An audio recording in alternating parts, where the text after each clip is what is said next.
నమస్తే, welcome to ఈహా TV. Vangaveeti అన్న పేరు వింటేనే పొలిటికల్గా వైబ్రేషన్స్ స్టార్ట్ అవుతాయి. అంతటి పవర్ఫుల్ పేరది.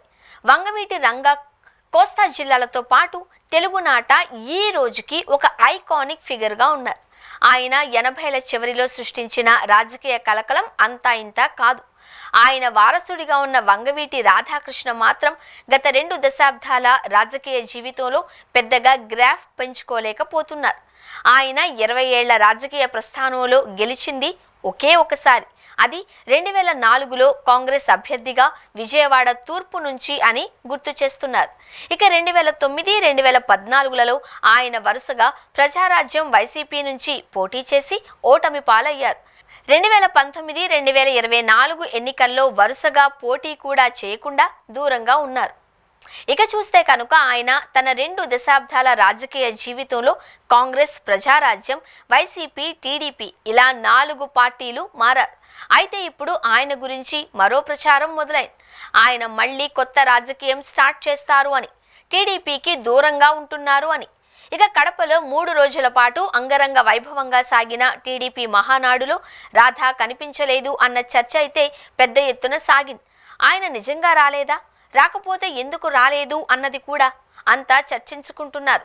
వంగవీటి రాధ ప్రముఖ నాయకుడిగా కోస్తా జిల్లాలలో ఉన్నారు.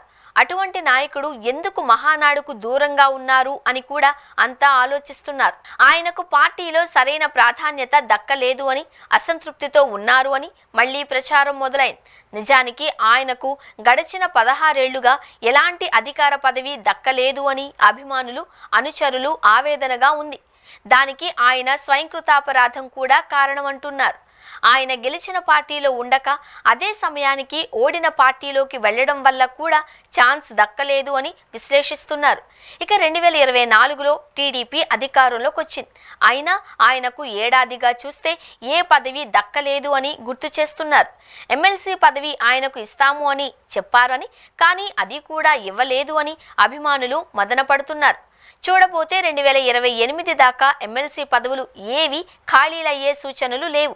అప్పటిదాకా ఖాళీగా కూర్చోవడమేనా అన్న చర్చ కూడా అనుచర వర్గాలలో సాగుతోందట. దానికి తోడు పార్టీలో సరైన ప్రాధాన్యత లేదు అని కూడా అంటున్నారు. దీంతో ఆయన మళ్లీ వైసీపీలోకి వెళతారు అని సోషల్ మీడియా వేదికగా పుకార్లు, షికార్లు చేస్తున్నాయి. అయితే రాధ పార్టీలు మారేది లేదు అని, ఆయన టీడీపీలోనే ఉంటారు అని, పదవుల విషయంలో ఆయనకు తపన కూడా లేదు అని అనేవారు ఉన్నారు. అయితే రాజకీయాలలో ఏది పుకారో ఏది నిజమో తెలియడం లేదు.